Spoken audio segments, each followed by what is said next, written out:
ஒடுக்கப்பட்டோரின் விடுதலைக்காக போராடிய தியாகி இம்மானுவேல் சேகரனாரின் 66வது நினைவு நாள் இன்று அனுஷ்டிக்கப்பட்டது. இதையொட்டி பரமக்குடியில் சுமார் 3 கோடி ரூபாய் செலவில் அவருக்கு திருவுருவ சிலையுடன் மணிமண்டபம் அமைக்கப்படும் என முதல்வர் மு.க. ஸ்டாலின் இன்று அறிவித்துள்ளார்.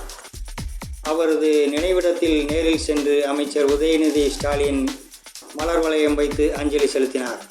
இவரை தொடர்ந்து அமைச்சர்கள் கே.ஆர். பெரியகருப்பன், ராஜகண்ணப்பன், டி. மூர்த்தி, கயல்விழி செல்வராஜ் ஆகியோர் அஞ்சலி செலுத்தினர். தொடர்ந்து டெல்லி சிறப்பு பிரதிநிதி ஏ.கே.எஸ். விஜயன், எம்எல்ஏக்கள் முருகேசன், தமிழரசி ஆகியோரும் அஞ்சலி செலுத்தினர்.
Hey!